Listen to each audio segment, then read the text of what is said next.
Open Your Eyes is brought to you by the Belize Bank. Our country, your bank.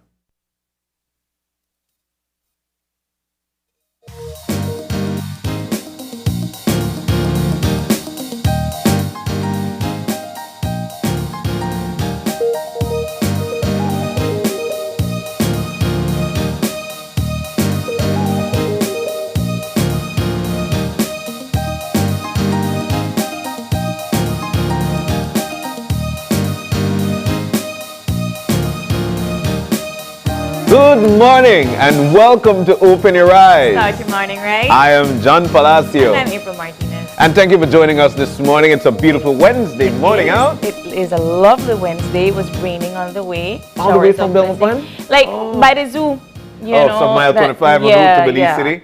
Was it like hard rain? Yes, I had to put my hazard lights on and it was kind of flooding. It was nice. But then it stopped because that's how Belize where I go.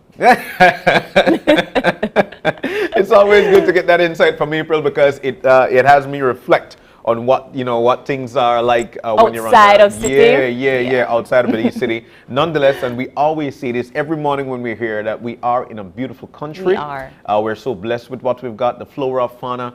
It's a beautiful country that we are living in, and of course, it takes all of us to make sure it continues to be that way. Yes. But you don't feel hot for this morning yet? No, not yet. Kind of-ish. Yeah, it'll get there. It's still, bright and early mornings are really nice, and then also around 4:35 in the evening when it's starting to get really nice that again. Nice windy, yeah. Oh man, and you know what? That allows for a lot of people to venture off outside. We know that, especially here in the city and in Belmopan as well. I've spent a couple of mornings in Belmopan, and everybody is out jogging because it's beautiful out. Yeah. The ring road is nice. And of course, in various municipalities, I'm sure that here in Belize City, it's the same thing. A lot of people venture out to do some exercise to try and work the body for a healthy day, a healthy lifestyle. It is very important that we do so. Speaking of a healthy lifestyle, we watching the news last night. There were a lot of things coming out of there, as per usual. The first thing we do is that we share with you what's a buzz at this point. And while I've got the JPAC situation going on, there is, of course, the criminal front situation going on. I've got to touch on a topic that I feel affects each and every one of us, and that's the coronavirus situation that we are in.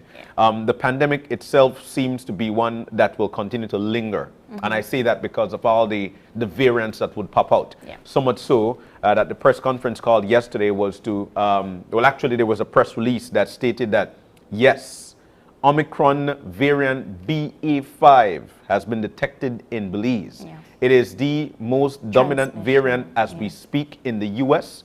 And we know for a fact that borders aren't closed in Belize. As a matter of fact, fully open. And so therefore, when we have tourists come on home or come down to Belize, or Bellamere is coming home, things could happen. Things could happen. These variants do not originate here at home in Belize. They must be brought to our country, and that's what we're seeing as we speak. I mean, we kind of had to predict that was going to happen with our regulations being lifted. The mask mandate is also lifted. I think you and I sat in this very room and said, it is up to you to keep yourselves safe. It is up to you to hold that responsibility now that all regulations have been lifted. Yeah. With that said, though, one of the positive lights that we're seeing from this variant is that there are not as many hospitalizations, not as many fatalities and so forth. I've seen people that have contracted the virus and they're not experiencing as many symptoms as the other variants that were around. But needless to say, it's still there. I see some people traveling with their masks, some not. It's a free-for-all. It's a free-for-all at this point. But people need to understand that if you don't feel safe, then wear your mask. And another thing about this variant is that it doesn't dodge the vaccine. Yeah. And so therefore we know that the vaccine is very good with respect to having to deal with these variants. Look, I'll tell you, when I got it, and I alluded to this already, that when I caught the coronavirus, which not because I've contracted it before, mean that I'm not able to get it again. It's not I am as vulnerable as anybody else because I might not be wearing my mask. I might not be exercising the social distancing and whatnot. But when I got it, I felt for the first few hours that it was really tough on me. It was really tough. But I also felt a sense of like a great feel knowing that I was vaccinated. I'm fully vaccinated, complete with the booster. You know, so I felt good about that. And I tell anybody, if you're still skeptical about going out to get the vaccine, this is your opportunity to do so. This is your opportunity to do so, especially for children as well, as we know how that coronavirus, of course, affects the children as well. So you're not you're not going to dodge. You know, a lot of people felt, you know what, 2 years. I don't catch it. Dodge, I don't catch it. You know, I get it again. I mean, are as vulnerable as somebody who's not gotten it. No, but you've had people that have caught it once, twice, Me know three people times. 3-4 times, I swear. Exactly. So it's not a disease that once you get it once, you're not getting it. You're not getting They're it not again. chicken pox people, No, you know. it's not. And so it's very important that you keep yourself safe. Now, especially if you have people that live with you that have pre-existing conditions, people that are a little bit elderly, you know, you have to think about them. I know that we are all excited about the level of normalcy that we're living in now. You know, I'm not gonna lie, I've been out, and I don't know about you, I've seen the crowd, I've seen I mean, if you are somebody that takes public transportation every day to go to work or to go home, it's inevitable. You will at some point run into somebody that has it. Yeah. So just try your best to keep safe. Yep. You know. Primarily, you try your best to keep safe, but like we mentioned, the BA5, the Omicron variant BA5 is actually in country, has been detected, and we want for folks to be as cautious as possible as it is extremely transmissible. I mean, seriously. So I felt that was something that we needed to highlight, for the fact that, you know, nobody is at a position whereby they'll just, you know what, here what, I want to pass this one. Yeah. You are as vulnerable as anybody else. Like you were about to say? No, I 100% agree with you. And I think that with that caution, you know, there's so many events that are taking place. I mean, we're back to some level of normalcy, right? Yeah. So, like, for example, Tuesday night, last night, was a very eventful night. There were so many things happening all at once, and I had to keep flipping channels to make sure that I'm up to speed with all of it. And I couldn't get up to speed. In fact, I just had to message a friend of mine before I came to the show, like tell me the score, because I never watch it entirely. But for those of you that watched the show last week, we had the young ladies from the U21 volleyball team show up. Yes. And they spoke to us a little bit about the games for this week. So last night was the first game and the inaugurational ceremony, and I watched the inauguration ceremony. It was beautiful, and the girls had their game with Guatemala, Belize versus Guatemala, and they won. Victorious! Yes, they won. Yep, Belize won their first game in the U21 volleyball competition that's taking place, Central American Volleyball Championships. Belize won their first game, and I'm so proud. Look, I tell you what, the Volleyball Association of Belize, these folks have been doing excellent work in preparing these girls for what they've got to encounter. And Belize is definitely one of the teams to watch in this tournament. They have been training so That's right. hard, and a lot of them are, you know, they've done several championship games before, so a lot of them are very experienced in that aspect. Some of them, this is their first championship, but nevertheless, they've all been working really, really hard. So congratulations to them. That's right. We're so proud, and of course, the games continue this week. So last night was their first game, then tonight, tomorrow, and then up until Saturday. Saturday is the game that I think everybody is going to tune in. Which will be? Belize versus Guatemala. Belize versus Guatemala. Yeah, because we don't know how to let go grudges in this country, you know. You're not defeated. You know, so you know, so it's definitely going to be a good one, and I do hope it's one of those games where everybody try to go on out there and support the team. I always say the last ingredient in food is love. Oh. The last amount of strength you could actually bear is when your home court or your home people come on out to watch you play. And there is nothing like saying, "Hey, April, are you April?" How is that feeling like? I mean, I am one of those people that will yell. From Yeah, the you. sidelines. I will, but no, but I you know, I was watching the game on TV, and you know, the arena wasn't as packed as we would like. But again, last night there were so many things happening because apart from the volleyball game, you had KTV, the remix. You know, you mentioned 3 words earlier and you said all at once, and that song from Whitney Houston came to mind. Oh, shucks. All at once. I tell you, I don't know why John didn't audition. I was very disappointed not to see her. Let's look all at once. Hey, KTV, the remix premiered last night and it was excellent. A lot of people show up to actually see who they will be rooting for. I already kind of have a couple of my favorites. What are your thoughts? I didn't get to see all of it, but you know, for the most part, for the first episode, I think that you know, some of the contestants were a little bit nervous and they tried their best. I think that we already have some favorites that we're going to continue seeing for the rest of the season. They have a new judge, and that's our very friend Alexander Evans. Yeah, so Alex Evans. Kudos to him.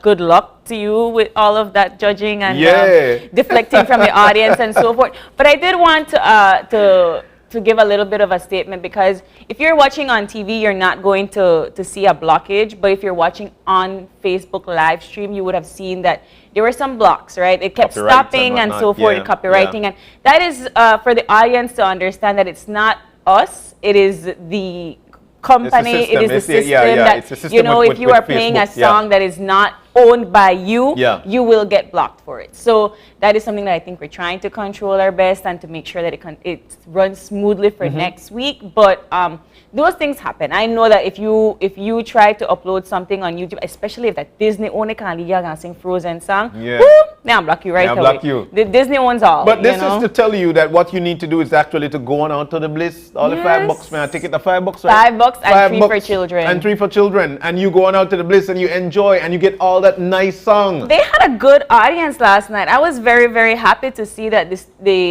you know, it wasn't as, again, a lot of things that happened yesterday. Yeah, a lot of things happening. It was a pretty good audience. It was a good amount of people that showed up. You could have seen the excitement in the faces, even though they made wear masks. Yeah, there we go. Maroof, I get Maroof. You think that joke? I swear. He is definitely one of those people we're going out to see as well. He's very popular. And so, you had some of them that the judges said, "It's nice to see you again," and I said, "Oh right, this person was here last time."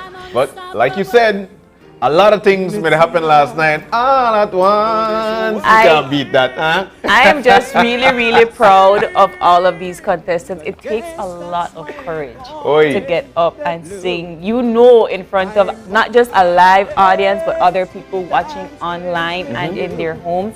And to know that they're rating you and, you know, giving you their vote or not, and, you know, their critiques. But good luck to all of them. Congratulations to all of them. And we'll see who makes it for the next week's class. All right, so let's see what's going to happen next week. Make sure that you mark the date next week, Tuesday, another live session of KTV, the remix. Yeah. We do hope that we motivated you to go on out to the Bliss to enjoy. Let's continue to motivate you with the eye opener, taken from dailyom.com, and it goes like this. April, you want to listen up.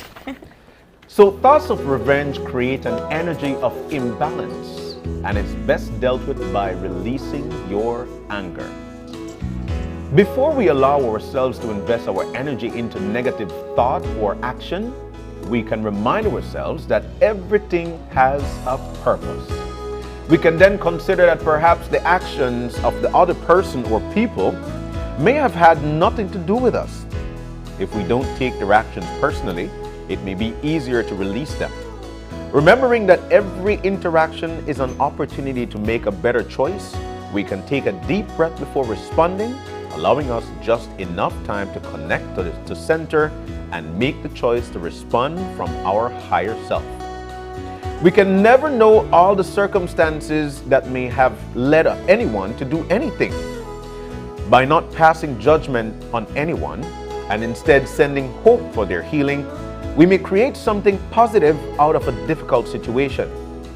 We can then release it, since dwelling on it can cause an energetic drain in our system, causing us to really only hurt ourselves. When we can release our hold on negative events or interaction, We leave it in the hands of a wise universe to work out the best solution for all involved. In every moment we have a chance to make a choice to bring light into the world. When we bless ourselves or others with the gift of our positive energy, instead of letting circumstances affect us negatively, we bring a little peace to the world every day. April. I like this eye opener. I can't relate to it because I don't believe in the revenge thing. So I am very much one of those people that if it happens and you do something to me, or a situation happens where I feel like a person has affected me in a negative way, I'm very much one of those people that become unfazed, and I will let that go. I will let you go, and I will continue on my journey. Love it. I love what you just mentioned, because April, I must tell you that is your defense. Yeah. That is your defense. When you tend not to react, that's the best defense, because then you know, or they know, that you have not been fazed. Not being fazed is the greatest revenge you could always put out there. Yeah. You know why I love this eye opener? Because it speaks to me in a Jan fashion. All right, going as far as saying Jan le fashion. Look, I'll tell you what. And the last part of it, especially when we bless others with the gift of our positive energy, instead of letting circumstances affect us negatively, we bring a little peace to the world every day. April, imagine you and I and everybody else, all 7 billion of us on this earth, decide to bring a little peace into our lives every day. Luciano have a song that says, oh, what a wonderful world it would be if everybody had that thought. Yeah. It would be a beautiful world.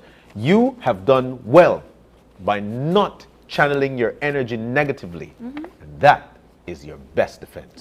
I love it. Yes. This eye opener, you know what? This one I'll get fully in my pocket and I'll take it away. He will. I promise I'll you. take I this one guarantee away. you that he will do that. Because it is important. Thoughts of revenge create an energy of imbalance, and it's best dealt with releasing your anger. Yeah, I agree. There you go.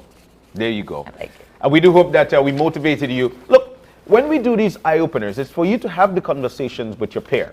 Have it in the office, have it in your vehicle while you're driving, have a thought to yourself, or, have it right there at home, so everybody could be at one with each other and peaceful energy. All right? Speaking of peaceful energy, you think the weather is going to be peaceful today? Let's hope. Let's hope the weather is going to be peaceful. We'll be joining Angelia at the National Met Service to give us the update in the weather. Actually, I believe we're reading the weather. Oh, for real? Good morning. A moderate easterly to southeasterly airflow prevails. The 24-hour forecast is for skies to be sunny with a few cloudy spells today and partly cloudy to cloudy tonight. A few brief showers will occur mainly over central and southern areas, while a few showers and thunderstorms can also be expected over the extreme southern Toledo district tonight. High temperatures today will peak near 86 degrees Fahrenheit along the coast, 90 inland, and 78 in the hills. Low temperatures tonight will range from 81 degrees Fahrenheit along the coast, 75 inland, and 69 in the hills. Winds over the open sea will blow from the east and southeast at 10 to 20 knots, and sea conditions will be choppy. High tide will occur at 4 minutes to 9 this morning, followed by low tide at 11 minutes to 11 tonight. The sun will set at 6:31 this evening, followed by moonrise at 7 minutes to 7. Tomorrow morning, the sun will rise at 5:26 and the moon will set at 6:13. The outlook for Thursday and Thursday night is for isolated showers or isolated thunderstorms developing, except for a few more occurring over the extreme south at night. In this week's sargassum update, latest satellite observations show an increase in sargassum over the northwest Caribbean and Gulf of Honduras. As a result, there is a medium to high chance that more sargassum mats could drift ashore during the next few days. In the tropical weather outlook, there continues to be only a very low chance that an area of disorganized showers and thunderstorms over the northern Gulf of Mexico will further develop into a tropical cyclone during the next couple of days. And that ends this morning's weather report and forecast from the National Meteorological Service. I'd like to say a big thank you to Angelia for providing us with that recording of the weather and what it's going to be like. Seems that we'll be having some okay weather across this country, and we're so thankful for that. But we'll leave it in. Yes, we are in the hurricane season. Make sure that you and your family have got your plan secured, and everybody is a part of the part of that hurricane plan. June to November are very telling months within the Caribbean. Yeah. All right. Well. So we need to move on. Let me share with you, or let us share with you what we'll be discussing this morning. As a matter of fact, we'll be discussing in the first segment. We'll be joined actually by the Minister of Home Affairs and New Growth Industries to talk about the crime situation in the country and the marijuana issue. That's going to be the first segment. And of course, coming into our second segment, another really important issue, something that we've all been talking about, fuel. Right, so we will be joined by the CEO of the Ministry of Tourism and Diaspora, BTB, Nicole Solana, to talk about their fuel subsidy program. So hopefully that will be some good, enlightened conversation. Yep. And in the third segment, this one I'm looking forward to as well. I mean, I look forward to all, but this one is definitely touching to me. Youths between ages of 5 and 13, what they've done, they've actually been given the opportunity to showcase their products at the Young Entrepreneurship pop-up shop, which will be held on Saturday in the Garden City of Belmopan from 5 to 13. I could just imagine what's going to be there. It's going to be great. From 5 to 13. Yeah. You have a 5-year-old. I have a 5-year-old. How would your 5-year-old make a product and showcase it at a pop-up shop? You want to draw something for you, and you then see? she put that together and bam, see there? Showcase that and sell it for $1 million, and I guarantee you. That's right. So we've got 3 wonderful topics lined up for you for this morning. We're going to take the break. When we come back, we'll be joined by the minister to share with us the situation with crime and marijuana in the country. Yes. But before we get into the break, we have the KTV highlights of last night. Check it out. KTV.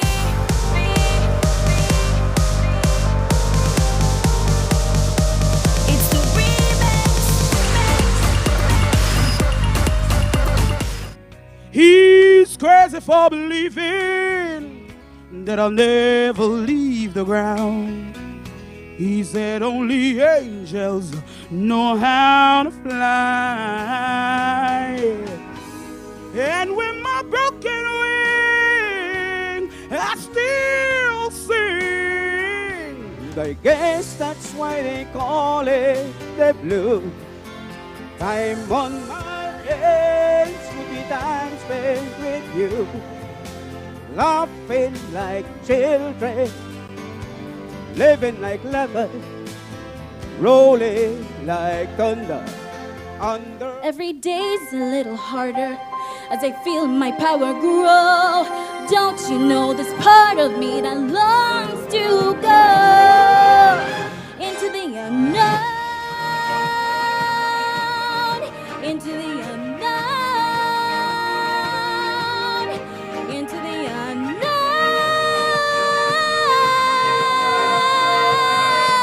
So please don't judge me, and I won't judge you.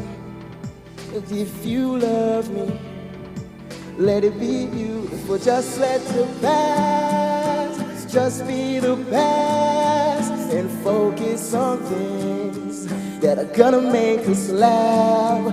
Take me as I am and not who I was. Put my arm around and show you that I am. I'm unstoppable. I'm a Porsche with no brakes. I'm invincible. Yeah, I win every single game. I'm so powerful. I don't need batteries to play. I'm so confident. Yeah, I'm unstoppable today. Lost in the blue, they don't love me like you do. Those chills that I knew, they were nothing without you. And everyone else, they don't matter now.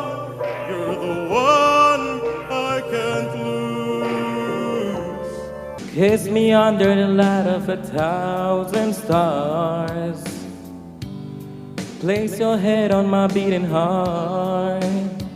I'm thinking out loud that maybe we found love right where we are.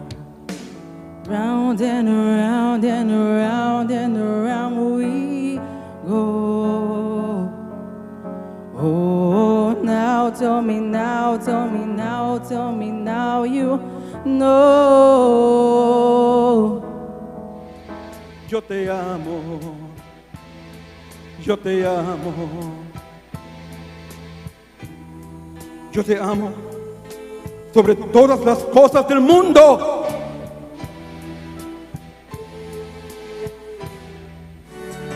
Cause you only need the light when it's burning low. Only miss the sun when it starts to snow. Only know you love her when you let her go.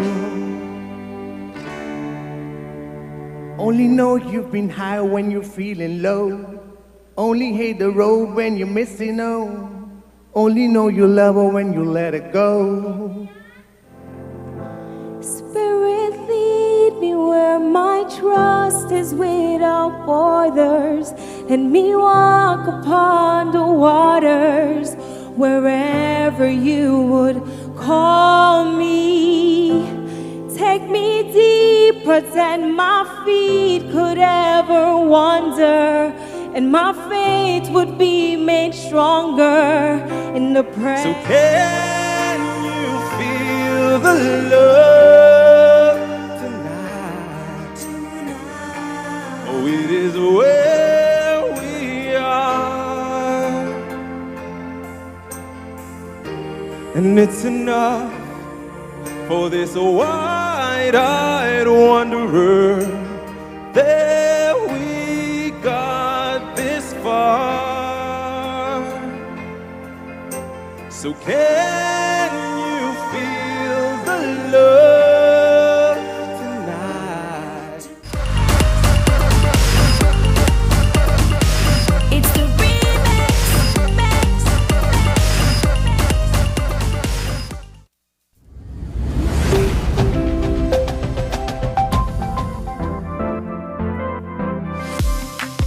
I'm always on the go, and the country is my home.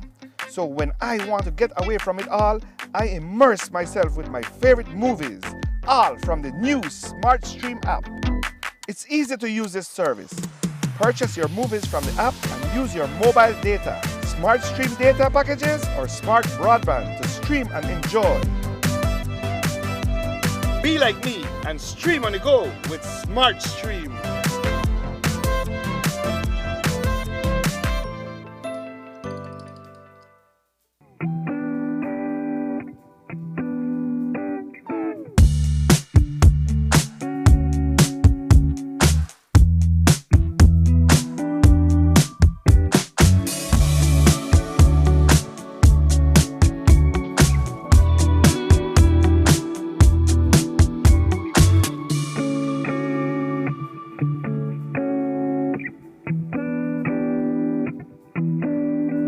Your life just got a lot less complicated with Belize Bank Contactless MasterCard Debit Card. Introducing our Standard Debit and MasterCard Platinum Debit Cards. Now you can make purchases anywhere MasterCard is accepted with one tap, pay and go. Your contactless card never has to leave your hands, especially in these times. And your card is embedded with multiple layers of security. Platinum card holders get to enjoy extra benefits like price protection, purchase protection, trip inconvenience, and luggage protection, just to name a few. Start enjoying a cashless lifestyle today with the Belize Bank.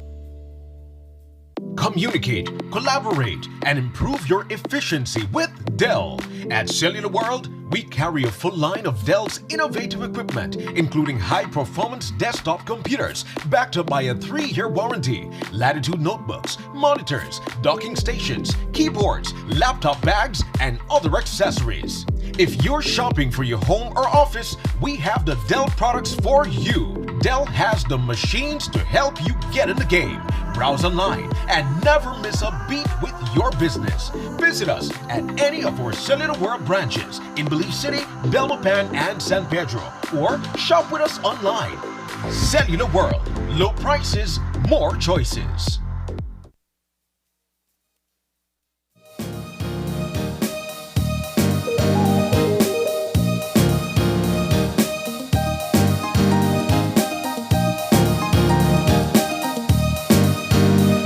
Welcome back. Welcome back to Open Your Eyes. We're moving now into our first segment for the morning. Now, this one is all about a conversation that surrounds crime and marijuana issue in the country. The Honorable Karim Musa, Minister of Home Affairs and New Growth Industries, sitting in with us. Nice shirt, Minister. Good morning and welcome. Thank you very much. Thank you, John. A nice suit, by the way. Good morning. Both Both you and April looking very lovely this John morning. always snatched. Yes, yes. They always make me look April, bad. I can tell you that. Yeah. Once again, welcome, and it's nice to have you in. I'll tell you what, I feel somewhat, especially of watching the news and having to give what the buzz normally is on the morning time. I feel that you've got a serious load in terms of dealing with what we're dealing with within our country, crime front and the marijuana issue as well. There are two topics at this particular point that I think are being bombarded, whether with negative energy or positive energy. Nothing is positive about the crime situation, which of course I'd like to start there. Sure. We're seeing we're seeing numbers that are actually crawling past that of last year. And it's affecting everybody negatively, of course, because families are losing loved ones. Let me get your take in terms of what are your feelings and your thoughts are at this point when compared to last year.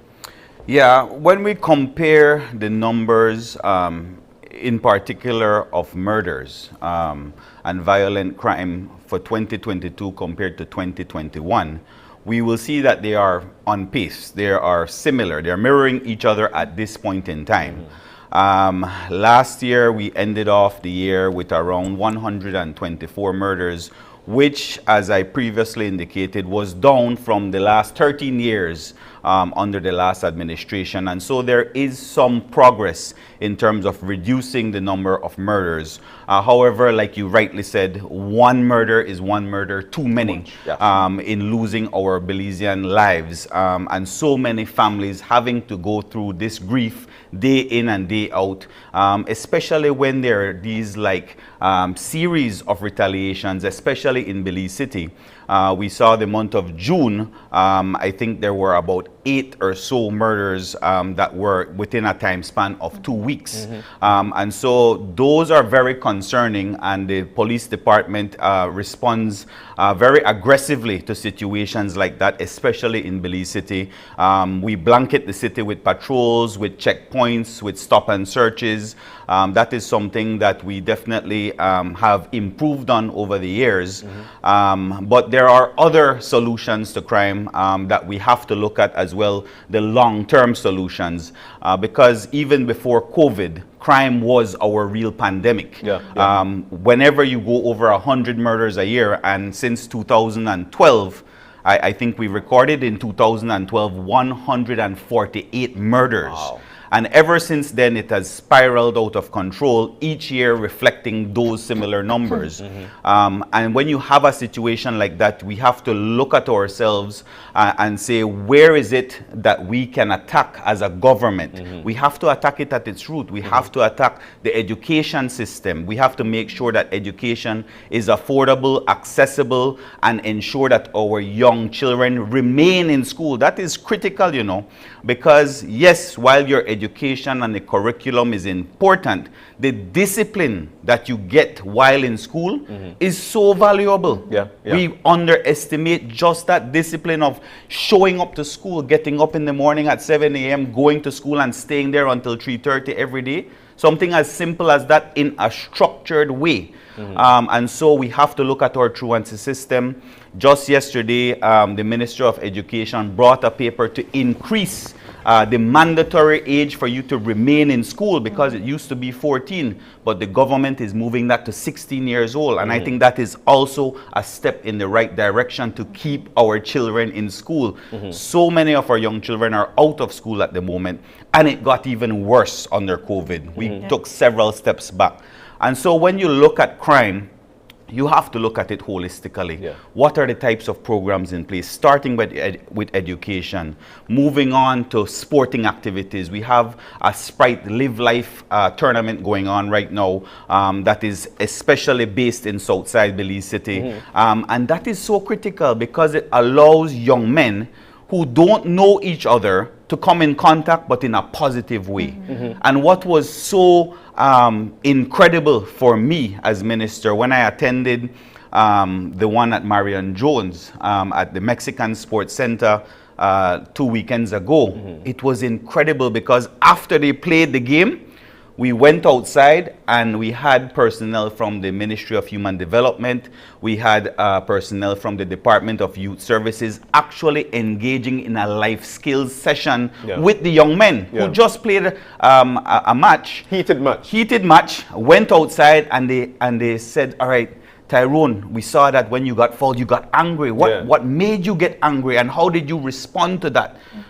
Did you throw words back at the other players? Did you respond to the referee because he might not have called a play in your favor?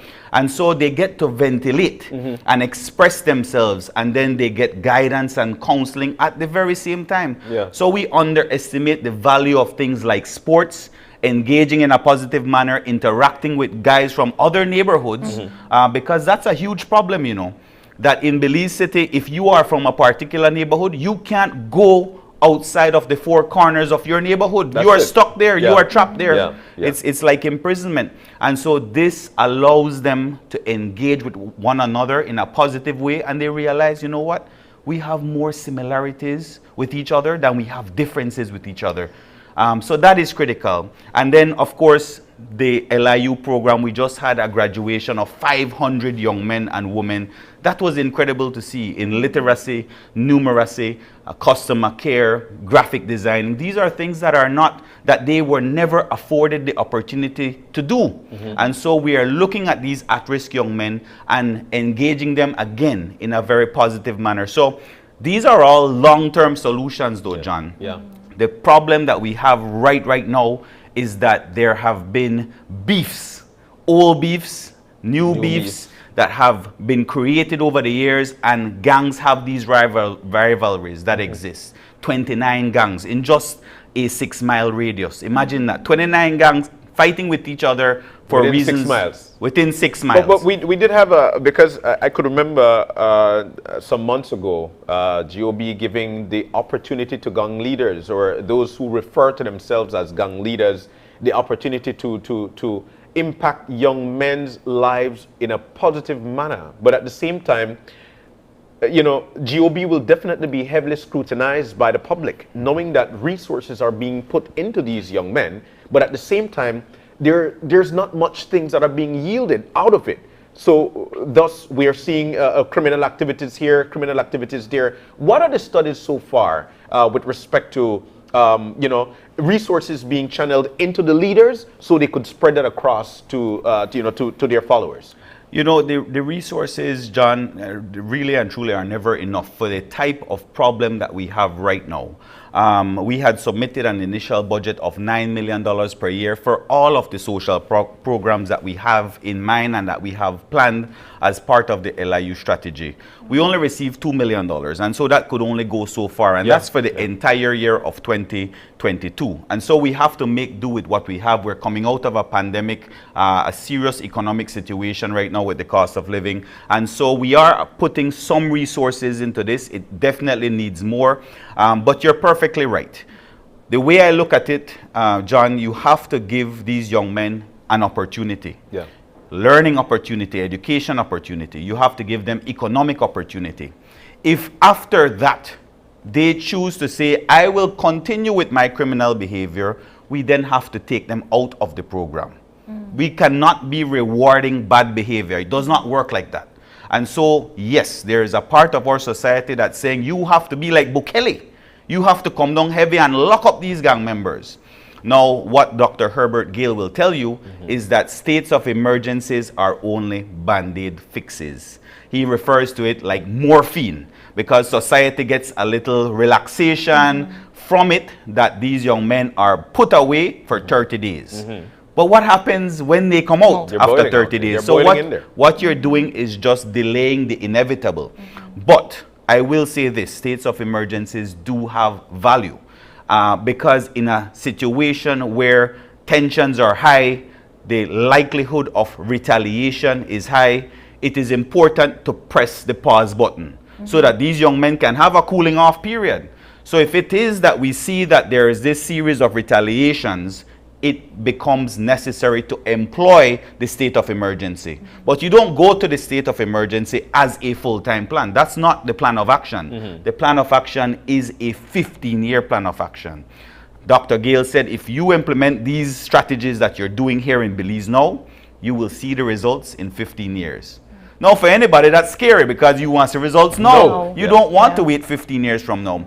But this is a part of breaking the cycle of violence. You know, I was watching the news last night, and there was a headline about a break-in, right? So petty crime and so forth. And the funny thing about it was caught on camera, right? But the young man didn't break in once or twice. He break in 4 times.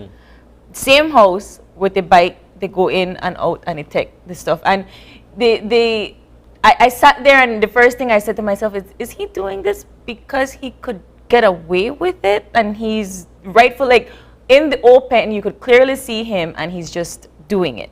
So that alludes to my question about the mentality of some of these people that just commit the crime, thinking that nothing is going to happen to me. I will get away with this because our system is like this. So what are your thoughts about that kind of mentality and culture? Well, we have seen, April, an improvement, especially at the magistrates court level in terms of convictions. I think the last figures coming out of the magistracy is 65% conviction rate. That is very good. And so an instance like petty theft would be tried at the magistrates court level. The conviction rate at the Supreme Court level, unfortunately, is a little lower, and there's a lot of work to do there. Those are for indictable offenses.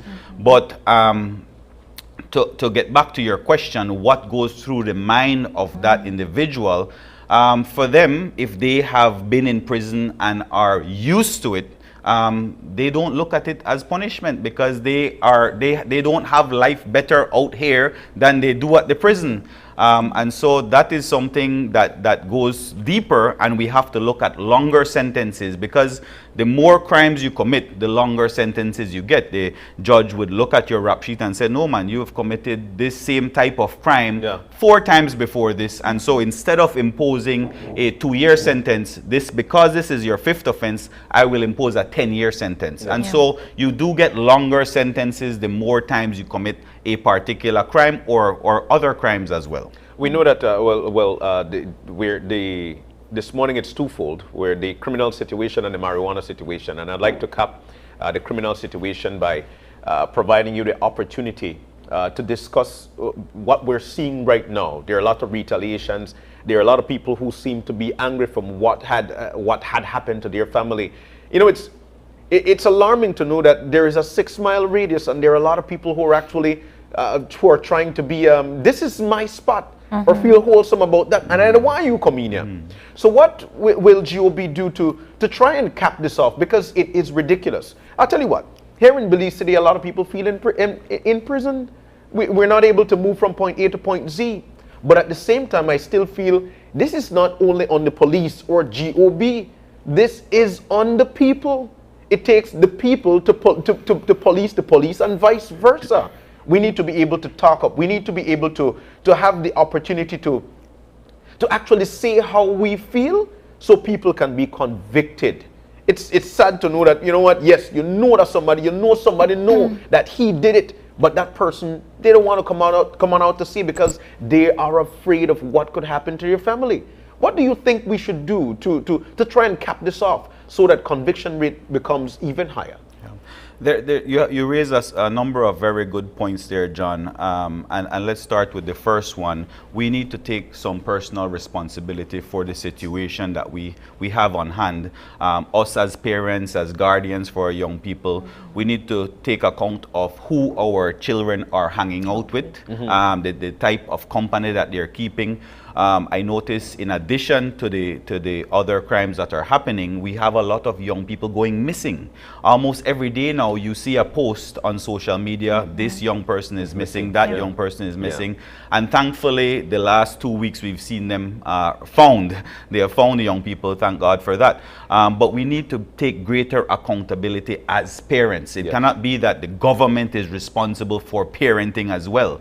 And so that is really and truly where the fabric of an individual is built inside the home at a very early age, again tying it into education, tying it into development programs for that young person so that they do not get recruited, because that is what is happening right now in Belize City, is that the gang leaders are looking to the 12, 13, 14-year-olds and saying, okay, your family has abandoned you. You are now hanging out with us. I will get you a gun and you will go commit a crime. It is incredible when you look at the number of young people who are currently in prison for murder. 13 to 17 years old. You would be mind blown to learn that. But I want to cut in on this one, because I think that it goes a little bit deeper than that. When we talk about kids that are abandoned and left to fend for themselves and then they join a gang, I would imagine that it goes into something more of a, this is a family situation and you are our family. We take care of our own, and we are already taking care of you. We're proving that we're taking care of you. Now you have to prove that you have loyalty to us. And that kind of psychological trauma, I would wonder if there is any kind of program that we're trying to work on to allude to that kind of activity. And that is essentially the whole purpose of the leadership intervention unit. The word intervention, intervening in these communities in a positive way, identifying the at-risk youth, those 12, 13, and 14-year-olds who are likely to be recruited, and intervene at that very moment to say, hey, you need to be in school, try to put them on the right path, get them counseling, because a lot of them have lost parents to violence in Belize. And so they are disillusioned, they are disheartened, they are discouraged. And so we have to intervene in a very positive way at a very young age for those individuals. So you're perfectly right, but that again is the whole purpose of this leadership intervention unit. So let's move on now to the marijuana issue. GOB, and of course your party, went out on a limb. And I say a limb because we know how difficult it is having to have the conversation of marijuana and legalization of marijuana, to say, you know what, we are actually going to push this thing through. We want to do it. We know that it will do great for us economically.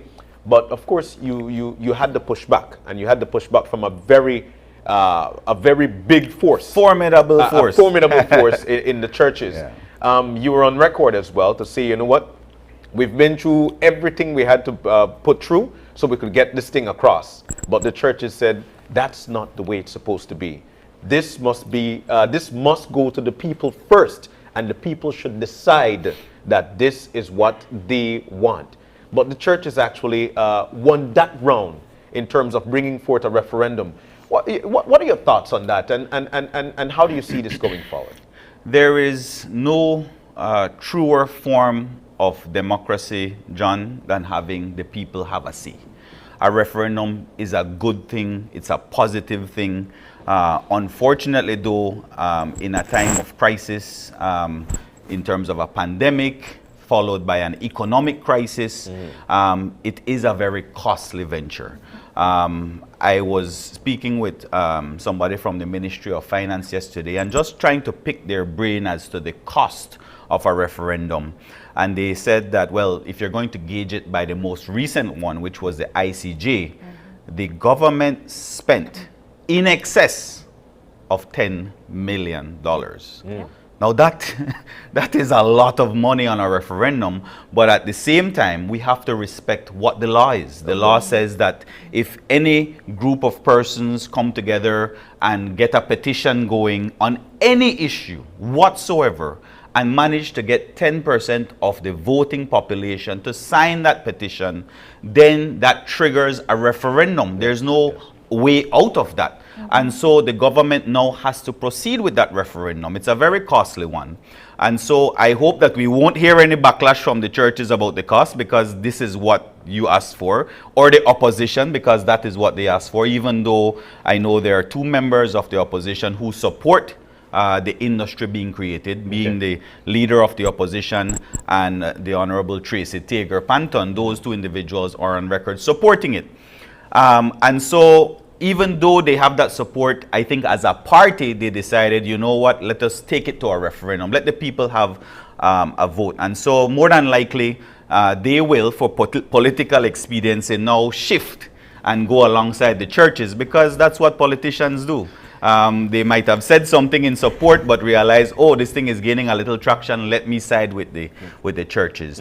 And so that is what we have today. So within the next 50 days or so, we should be having a referendum on this issue. In my opinion, and I've said this already on record, I think the referendum should have been in 2017, because it was that at that point that cannabis became legal for you to possess. So you, John, could have 10 grams in your possession. It was at that point, I hear a lot of people refer to it as decriminalization. It's the same thing as legalization, because it is now legal for me to have it in my possession, but there was no way for me to legally acquire it. And so that is the dilemma that this government identified and said, this does not make any sense whatsoever, because all that you are doing is facilitating the illegal trade.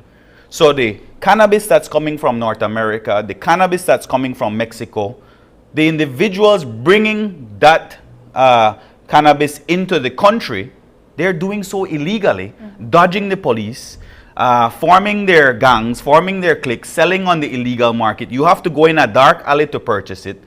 And there is gang turf war over it. You cannot get around that. 80% of the murders in Belize City, specifically Belize City, stem from the marijuana trade. Good. So what you mentioned there is very important. You're actually going out on a limb here, saying that, okay, we could actually legalize this thing, but yet at the same time saying that, you know, in 2017 they actually decriminalized having the 10 grams, and this was to not populate the prison, and of course have a bottleneck at the court because of the amount of people who actually uses marijuana. So why not just go back to criminalize it rather than legalize it? There is a global movement, John, that recognizes that cannabis is not as dangerous as alcohol and tobacco. And so when you discuss going back to criminalizing cannabis, the question then arises, should you not then criminalize alcohol and tobacco? You have to understand, this is a 100-year propaganda machinery that was employed by the cigarette makers, by tobacco manufacturers against cannabis. So this propaganda has led us to what we have today, the criminalization or the stigma that is attached to cannabis, even though it has all its medicinal properties, which alcohol doesn't have. Some might argue and say wine has some medicinal qualities. But yes, we have to recognize all of the medicinal qualities, but also the economic value that we have been missing out on for all of these years. Colorado and California are not missing out on it. It's a $1 billion industry for them. So is New York, yeah. Yes, and so I'm not saying that it's going to be a $1 billion industry for Belize, but we can set up regulations, we can set up controls just like they do in the United States. We can get tens of millions. That is what I'm saying we will get for sure. Maybe hundreds of millions, but tens of millions that we can then allocate. Under the new law, you have to be 21 years or older in order to qualify to get cannabis. So we're keeping cannabis out of the hands of young people. That does not currently exist.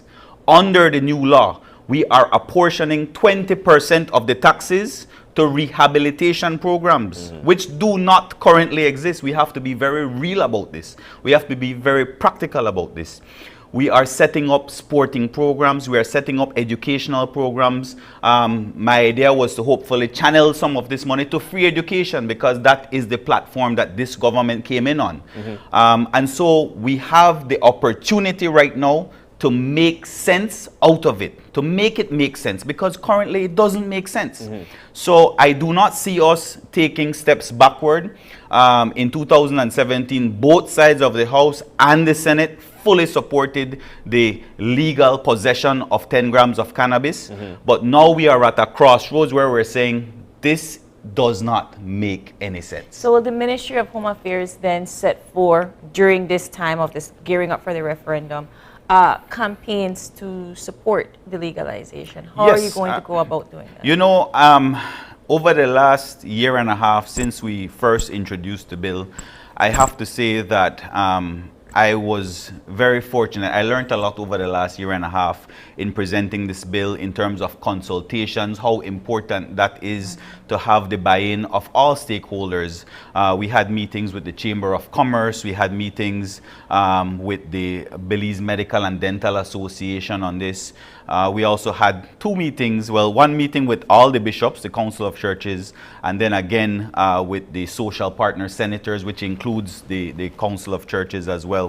And it was very engaging and enlightening and productive, because the original bill changed so much because of their input over time that I think we have one of the best bills in the Caribbean. I heard Jamaica saying, wow, we need to start looking at social equity licenses too, so that our small farmers are included, because they didn't go about it that way. They want to go adult use only cannabis because they're at medical. I know that Trinidad recently, a month ago, also legalized cannabis. And so we see all of the Caribbean countries coming on board now and saying this is the correct move at this time, because it's a global shift and it has huge economic value at a time when our country needs it the most. Because our industries, you look at the cost of living, everything, there is the need for fresh injection of capital in the country, creation of jobs. Hundreds of jobs will be created from this industry. How do you predict, I would say, because I imagine you had to write a proposal with prediction, the crime rate to go if this law is passed? Again, it goes back to assessing what is the current cause of all the crime in Belize City and finding solutions to combat that crime. Right. And so we talked earlier about all of the programs we have in place to attack the root causes at a very early age, educations, different programs, employment opportunities. The opportunities that will come from cannabis, and I have maintained this from day one, has to include those who are currently engaged in the illegal trade. Has to include them, incorporate them, whether in the form of dispensaries, but they will have to account, they will have to pay taxes. And so it will require them to be more disciplined in terms of accounting to government, or for government to come up with the formula, whether it is you create a formula, for instance, whereby you have a dispensary license, 50% is owned by a pharmacist. The next 50% is owned by all of the different gangs, 5% each. And they all get that equity, they all get that income each and every month for their communities to do positive things. So there has to be a situation or a formula whereby we incorporate them, but whereby it is understood that, one, you will not be committing crime any longer, and if you do, you will come out of the program again. You will come out of the program. Two, you have to be accountable to the government. You have to pay taxes. And three, you cannot compete with the government. You cannot be bringing in illegal cannabis that we don't know what is in there. We don't know what it is laced with when it is coming into the country. And so you're going to have cannabis that you know all that is included in it. So you look at the packaging, it has CBD content 20%, THC content 5%. So you will know what is in there, and it would have been tested by the Cannabis Monitoring Unit to ensure it doesn't have pesticides or mold or anything that is harmful to your health. We're so pressed for time, but there are a few questions we still want to throw out there. For instance, because you sound optimistic about the situation, it seems that you've got that feel that it won't happen. But the churches are actually saying, hey, we have done well with our referendum, and we know that we will do well in the referendum coming up, so much so that they'll be doing their thing to say, hey, let's say no to the legalization of marijuana. What happens if that happens, that there is a no vote? And can you tell us what the question will be on the ballot? The churches have coined the question, but the Ministry of the Public Service can tweak it, because I believe that they have said, can the government issue licenses for dispensaries, storage, supply of cannabis in the country? But it's not the government, it's the Cannabis Control Commission that will be doing that. And so it might just be some minor tweaks to that effect, but essentially capturing the whole point that it's not the legalization of cannabis, because that happened in 2017. The question is, are we going to support an industry around it, an economic valued industry around it, creating jobs for people, making, like I said, sense out of the nonsense that currently exists? That is the real question.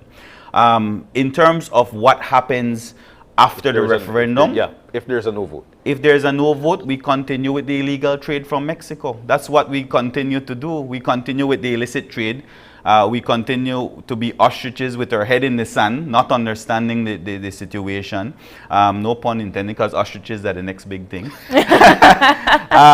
But yes, and I think that the Belizean people are practical voters. We understand the situation at hand. We understand that there is a crime situation that's spiraling out of control, and we see the economic value in this, and we want to create a responsible industry that ensures that it does not get in the hands of young people. And so I think over the course of the next 50 days with the education campaign and those other individuals, because everybody is just seeing Karimusa talk about cannabis, but there are so many other people who are just waiting to come out and say, we support this industry. So many people. So that is what we can look forward to over the next 50 days in terms of an education campaign. And I would want to just urge that we not engage in any type of personal attacks on either side. I personally would never attack the churches. I don't want to go to hell.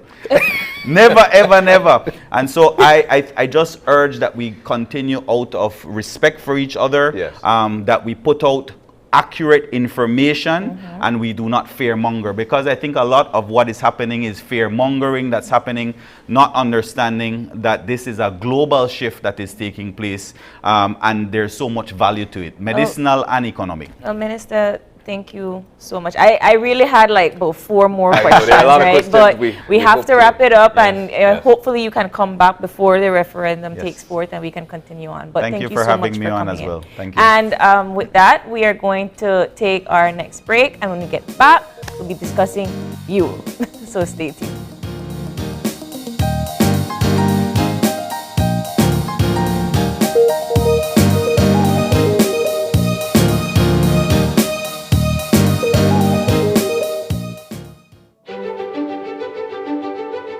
Technology is ubiquitous, and it's transforming how, when, and where we work. Fulltech Systems is placing award-winning devices in the hands of information workers, allowing them to work without compromise in a world without wires, to innovate, create, and to maximize productivity anytime, anywhere, satisfying the needs of the desk-centric remote and field worker and every other worker in between. We are providing the industry's best devices to businesses going through the process of digital transformation. Partner with us today to provide the solutions that will allow your employees to work effectively and efficiently to enhance your customers' experience.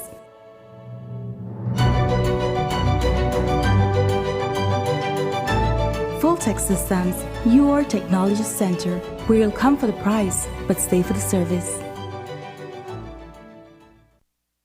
I'm on my way to Benny's, where I can get what I need and save some money. After 75 years in the business, nobody do it like Benny's. Hello, how may I help you? Anything you need, we got you.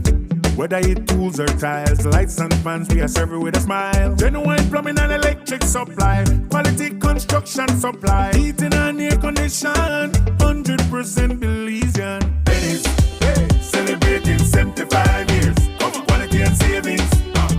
Quality and savings.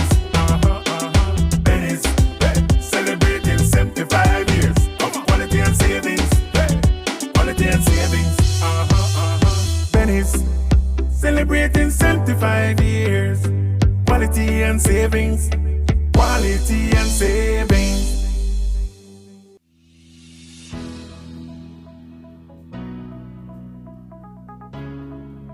On a CARICOM-wide basis, Venezuela, recall the PetroCaribe program, and that PetroCaribe program enabled fuel to be imported from Venezuela into Belize with a debt component. I think Venezuela is looking at a PetroCaribe 2.0 version of that, where it's not necessarily a debt arrangement, but a discounted supply of fuel.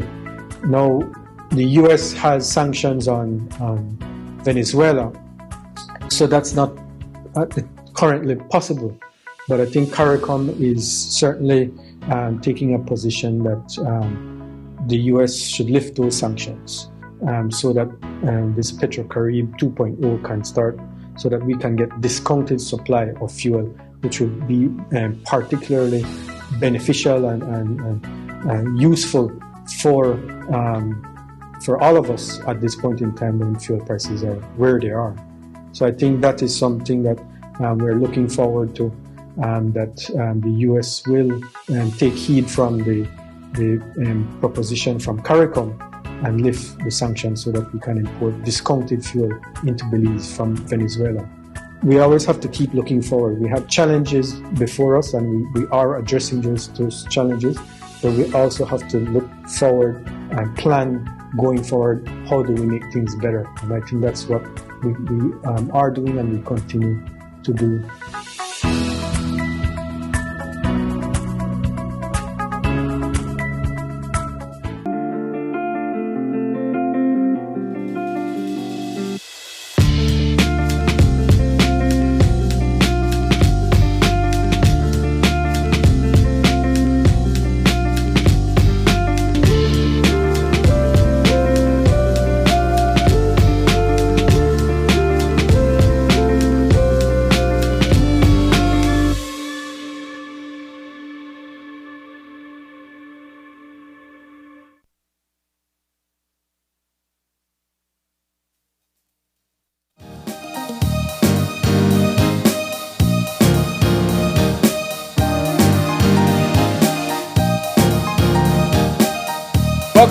Welcome back to Open Your Eyes. We're moving now into our second segment for the morning.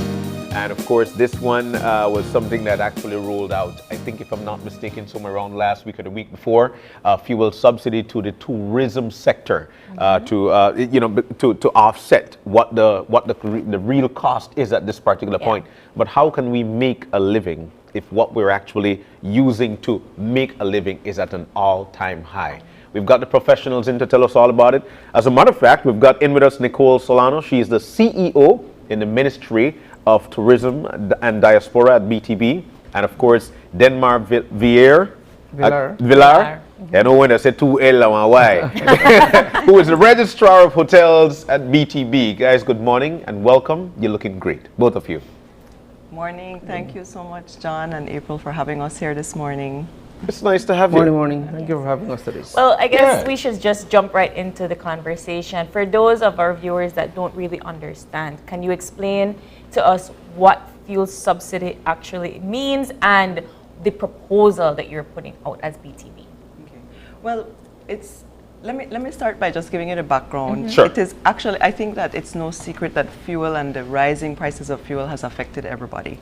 So the government of Belize, the Prime Minister, the Ministry of Finance has looked at this for months. We've been looking at how do we make it easier for users, especially in the productive sector, to have access to affordable fuel. So that's not an easy thing to come up with. It takes a lot of review, a lot of back and forth to determine how we can make this happen. So the fuel subsidy program for the tourism industry is actually one that was done in conjunction with the government of Belize and also the statutory board, the Belize Tourism Board. Yeah. So the government, as you know, and there's been a lot of discussion, you've heard it in the media, the Prime Minister, as I mentioned before, the Minister of Finance, I heard the CEO from Economic Development the other day also speaking. The government has been able to keep the price of fuel down for regular and diesel, which are the two types of fuel used most in the productive sector. So agriculture and tourism, of course, which is our conversation today. In addition to that, we have tried to make it even more affordable for the tourism operators because of the cost of doing business in tourism. Yes. The whole competitive aspect, our tour operators cannot raise the price of their tours, or they will be correct. So if the price of fuel goes up, naturally you would think the cost of the tour would go up. But if we start to do that, we price ourselves out the market.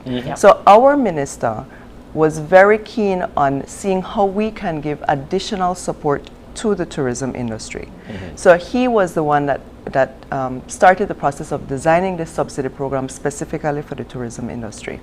What happened was we got support through the government of Belize. There was a supplemental requested for $1 million from the government of Belize, and the tourism board put $500,000. So the entire subsidy program is a short-term program. It's only 5 months, and it is a specific program that can only be accessed by tour operators and tender operators. So that gives you a background. Yes, but tour operators and tender operators, who are these? When we say that, who will be pointing out? Well, the Belize Tourism Board is responsible to license tour operators. So you have to go through a licensing process and meet the criteria. And once you become a licensed tour operator, which is a process that is managed through the Belize Tourism Board, you're listed. We have about 350 or so. Not all of them are licensed. We were discussing that. Tour operators, but you have to have a license to be a tour operator. Yes.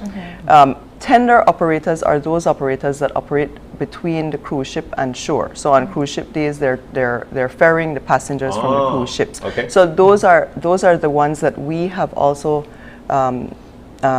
identified as needing assistance. So you know, it's a 5-month program, and what happens after 5 months? I mean, you know, we're trying to offset the rise in cost for tourists when they get here, but at the same time it's only 5 months. What happens then? Are we at a hope that, you know what, things might go down then, or before the 5 months? Where are we with that? How are we seeing this? This is a, like CEO said, this is a first for the industry. We earmark a certain amount. Yes. So after 5 months, we are hoping that we can continue the program if everything goes well. Yeah. But first of all, we have to do the first 5 months. We Yes. have to see how. So far, it has been going good. The tender operators and the tour operators are the ones that moves the tourists. Yes. Now, just to add at what CEO said, it would be easy for the tour operators to just increase the price of the tour. Problem is that most of the time, those tours, that price has been pre-sold. So when the tourist comes here, they cannot change the price. That price is pre-sold. So the gasoline is the fuel price is going up. Now, we have about 350 or so tour operators in the country. They should be licensed. Unfortunately, not all of them are licensed at this time. So how are you going to monitor this then? Okay, what we did is before we embark on this program, we did a survey. We contacted the fuel operators for some personal information, how much fuel you consume, how much employees you have. Now, the interesting part about this is that some actually gave us true figures, some gave us different figures, right? Yeah. Now, then we had an application process, and we had a deadline, and not a lot were applying. We extended the deadline, and we got some more to apply. Now that the fuel program came up, a lot of them are saying, I want, but you didn't apply. If you didn't apply, I don't know if you need a subsidy. Yeah. Secondly, we received about 250 applications. Unfortunately, we only gave 185. Why? The 185 are the registered and licensed tour operators. The 250 difference was taxi operators, regular bus operators, bus owners who are not. This program was directly for tour operators, and tender operators. I wanted to follow up on a very important point that Mr. Denmar made. It isn't limited to the tourism industry. All sectors need support, right? Yes. So he mentioned taxi operators, bus operators. Everybody wants in on this, that support, but there's only a limited amount of resources. So in doing those calculations and based on the analysis from the surveys and the information that we got back, we were able to design a program based on a specific time frame that was able to allocate fuel support for the specific amounts that were required within the numbers that we were able to approve.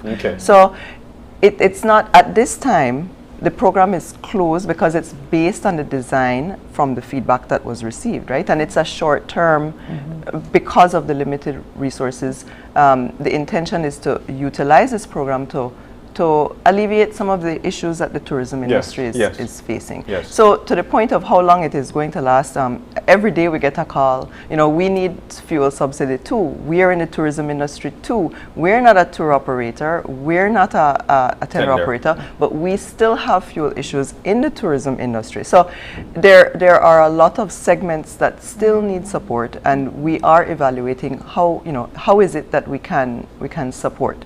But with limited resources, that is really the challenge, right? So it doesn't matter if you're a terrestrial or a sea tour guide, you would have been able to apply for this and see if you're eligible. Just remember that tour guides and tour operators are separate. So you have licensed tour operators and licensed tour guides. Tour guides do not qualify. It's the tour operators. The operators would be the ones to hire the guides, right? So the operators run the tours. They're the ones that have the vans, the boats, and it can be terrestrial or marine. I would imagine that would get a little bit dicey though for those that do their own private tours and their private tour guides with their own But they shouldn't, vehicles. because according to the legislation, you must have a tour operator license in order to conduct tours. So it's also an incentive for folks to be licensed under, to go through the proper procedures. If you're operating if you are a tour guide operating as a tour operator, then you are operating outside of the regulations, right? So that is a problem. So at this point, for a tour operator, what would be the maximum they are able to receive with respect to this fuel subsidy? If we're lasting for 5 months, I think there must be a cap per person. You must have a cap per person. So what are we talking about here? Okay, based on the surveys, based on the number of applicants, and based on the funds that we have to distribute, we sat down and we reviewed a formula. And what we're trying to do is we're trying to have the smaller tour operators have the biggest impact. So when we reviewed their consumption, we try to assist the smaller tour operators sometimes with up to 50% of their monthly consumption. Wow. That's the information that they gave us. Now, as we go up and to a bigger scale, to the bigger tour operators, they are getting about 10 to 12% of their monthly consumption. So if you notice, the impact is going from the bottom to the top. Yes. But remember, some of these tour operators and some of these tender operators are tens of thousands of dollars that they are consuming a month. So if we're assisting with a subsidy of 10 to 12%, it's still something. Yeah, it's a significant sum. Yes, President. Well, I also want to make the point, and this was very important to our minister, right? Minister Mahler. He did not want for this subsidy program to become just a grant program. It's for fuel. So it isn't, they're not receiving cash. They are receiving either a voucher to go and fill up at the gap, yes. Right, because some of the boats, we're working as well with Puma Sol to get the fuel cards so that they can utilize these cards and the funds are on the card and they can get the fuel, right? So it's not a cash program. They cannot utilize it for anything else other than fuel. But there are a lot of operators that cannot go to the pump and fill up as the terrestrial operators can. But we are giving vouchers specifically for boat operators because, as you know, for example, in Ambergris Key, there are certain fuel stations for filling up for boats that can't utilize that service. So they have vouchers specifically for fuel. So I just wanted to make that point. I wanted to kind of shift gears a little bit. I love the positivity of the subsidy program, but in the back of my mind, I'm trying to figure out how this program is maneuvering with the rise of tax rates on fossil fuels. So how are we able to do this subsidy for the tour operators and kind of navigate from the rise of fossil fuels globally? Yeah. Well, I will ask as well Denmark to comment, but the rise of fuel prices globally will affect us. Everything, inflation, you know, if you're looking specifically at the tourism industry, all of these external factors affect the industry. Yes. That is only one, right? So we are always looking at what is going on globally that will affect the tourism industry and affect the revenues for tourism in Belize. Yes. This is a way we were able to address this particular situation. We had to source funds from different places in order to create some kind of immediate solution. Yes. And that's the way we operate. We have to look at each factor and try to see what is the best solution in this time for this particular challenge. How will it affect? It'll continue to affect, because as prices continue to rise, it's going to affect everybody. Right. Eventually, we will have to get to a place where, and it's a global issue, so our competitors as well will have to address the situation, and perhaps the price of travel will just continue to rise. Right. We're hoping that things taper off. We're hoping that you know, these external factors normalize, as with any other economic situation. Well, we have a budget, so if the fuel prices continue to rise, it will definitely affect our budget.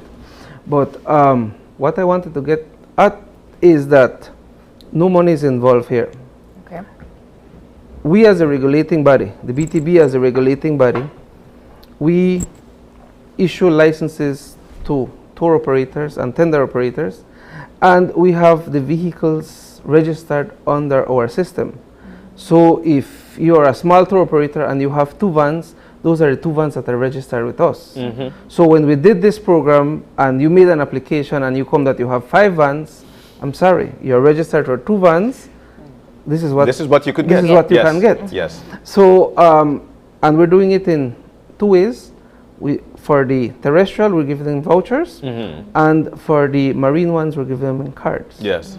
So what will happen is that the voucher is a set amount. So if you got $1,000 per month, you will go to the fuel station and you will cash in your voucher to those 2 specific vehicles whose license plate we have on our records. Yeah. You cannot drive in with a different vehicle and fuel it up. It doesn't work that way.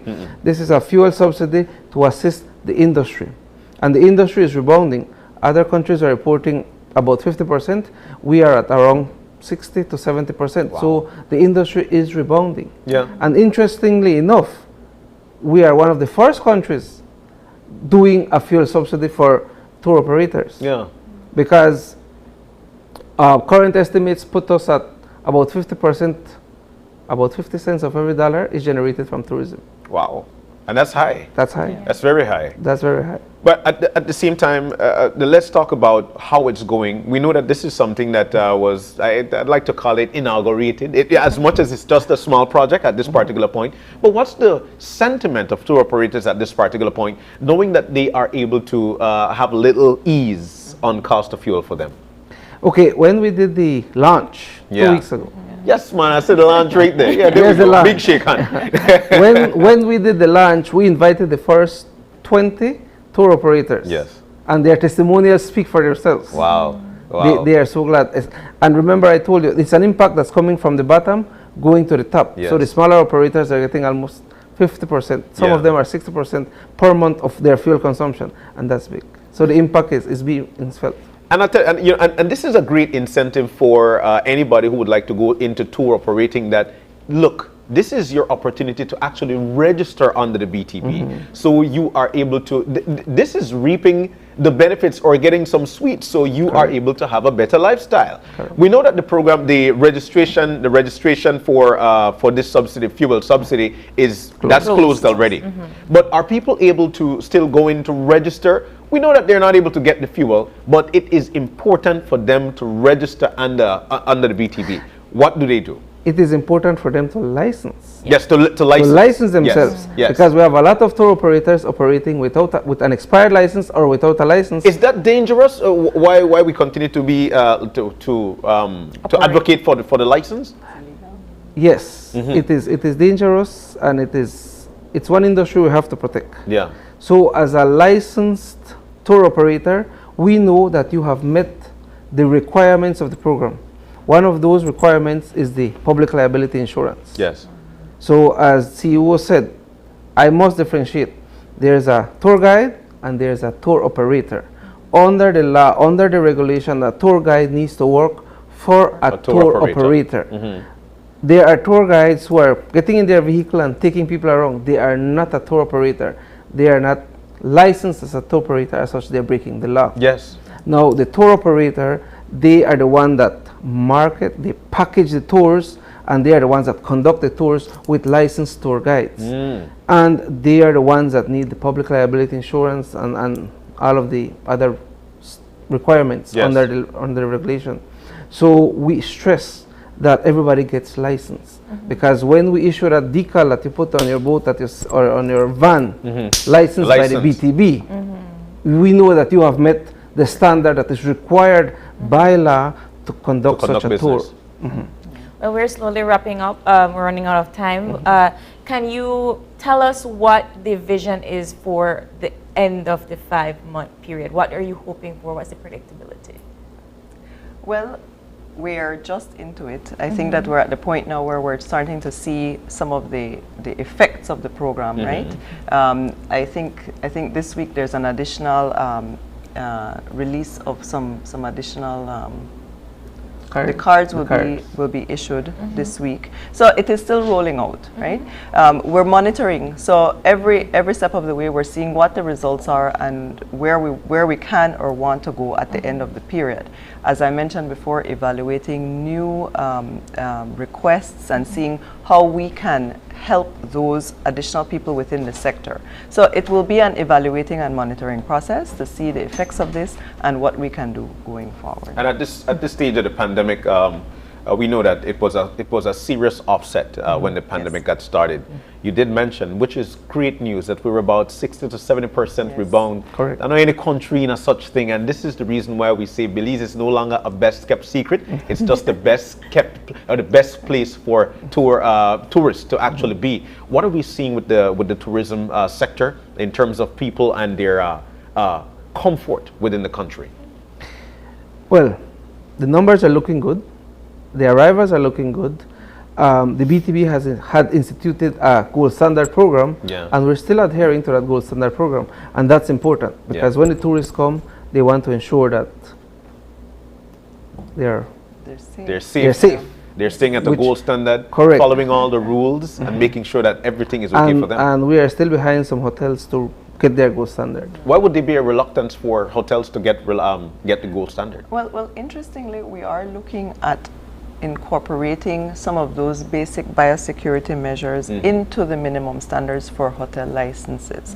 So that is something that we're looking towards, so that it wouldn't be referred to any longer as gold standard, because that was something that was put in place specifically for the COVID pandemic. But the lessons learned from that, we know that whatever the situation is, we have to have some level of accountability for biosafety within the minimum standard. So we're looking at that right now. All right. We're so thankful. But before we go, if I may. Yes, please. Volleyball is back. So Belize won last night, so I just wanted to quickly push that in there. That's fine. That's right. We spoke about it a little bit this morning, but yes, if you want to be excited about that, then it's something to be excited We absolutely are. In tourism, everything that is Belize is something that, these good things we celebrate. So correct. We want to. Well, I tell you what, next time you come on and say come on next week, make sure we celebrate KTV, the remix too. People win. We're thankful, CEO in the Ministry of Tourism and Diaspora at BTB, Nicole Solano. It's nice to have you in as per usual. And Denmark Villar, thank you so very much for joining us this morning, guys. Thank you Thank as you for well. having us. Thank you. All right, we're about to take a break. When we come back, you want to check this out. Now, this one is actually for youths between the ages of 5 and 13. They'll be having their opportunity to showcase their products at a young entrepreneurship pop-up shop happening in Belmopan. We'll tell you when, how, and what you can find when we come back. Stay with us.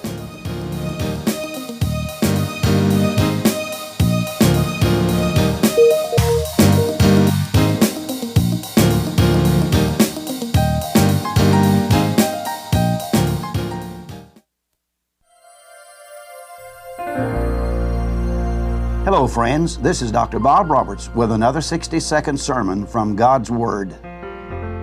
The Bible says, "Then departed Barnabas to Tarsus for to seek Saul, and when he had found him, he brought him unto Antioch, and the disciples were called Christians first in Antioch." A little boy asked, "Father, what is a Christian?" The father did such a great job explaining to his son what a Christian should be according to the Bible that when he had finished, the young son asked, "Father, have I ever seen a Christian?" You have sympathy for that young boy who does not always see Christ, the Anointed One, exemplified in the Christian, the Anointed Ones. The word Christian is used only 3 times in the Bible, suggesting 3 great truths that being a Christian involves. First, in Acts 26 and 28, it involves a choice. Then Agrippa said unto Paul, "Almost thou persuadest me to be a Christian." A person is not born a Christian, but he must make a personal choice to believe and follow Christ. Secondly, in Acts 11:26, it involves a change. The word Christian was first used at Antioch in a derogatory way to belittle those early followers of Jesus because of the change he made in their lives. Years ago, a group of West Point cadets was confronted with a question, "What is Christianity?" They replied as one man, Oscar Westover, a young man at West Point whose very life meant the Lord Jesus Christ. Thirdly, in 1 Peter 4:16, it involves a commitment. "If any man suffers as a Christian, let him not be ashamed, but let him glorify God on this behalf." Reading the Bible will help answer the question, what is a true Christian? Today's 60-second sermon has been presented by Christian Foundations of Faith in cooperation with the Baptist churches in your area.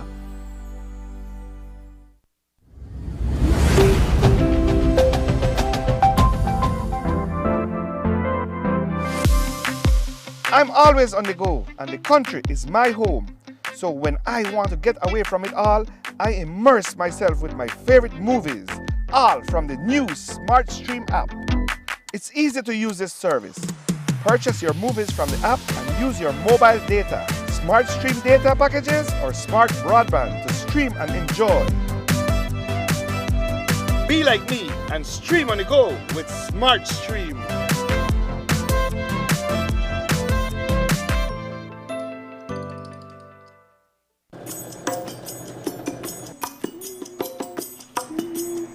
Keep still now. Ouch. I tell you no move. Ma, you really can't get a mannequin for this, ma? Really? Well, son, if I never lend you the $2,000 to buy the kids' computer and the book, I may have the money for buy my mannequin. It's definitely better to borrow from the bank than from your friends or relatives. This way, all you owe is money. Would you like me to turn around? That would be good. Turn on, turn on, turn on. Take advantage of the back-to-school promotion currently being offered by the Belize Bank. The Social Security Board, in collaboration with the Labor Department, takes this opportunity to remind insured persons of the requirements for compensation when on sick leave. Any employee who has worked with an employer for at least 2 months is entitled to 16 working days of sick leave with full pay every year. This is how it works.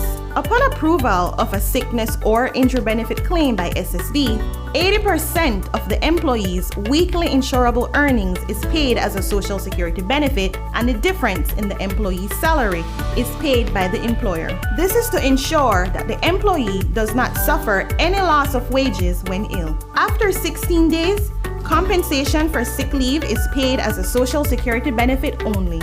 Some conditions apply. This message is brought to you by the Social Security Board and the Labor Department. Social Security Board, safeguarding you, your family, your future. My parents always said, when it's time to build, invest in quality products that last a lifetime, even if it means paying a little more. It is now my turn to invest in my own home, and it's not even a question. It has to be Oran Windows. My contractor recommends Oran because of the heavy-duty construction, the thickest gauge blades on the market, and the dual locks that allow lower louvers to close independently for privacy while the top remains open for airflow. These features make Oran aluminum louver windows the best on the market.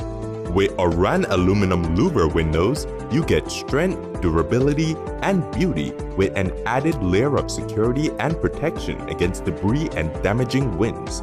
Come in and check out the variety of sizes and colors at Design Depot, located at Mile 3 Philip Goldson Highway in Belize City.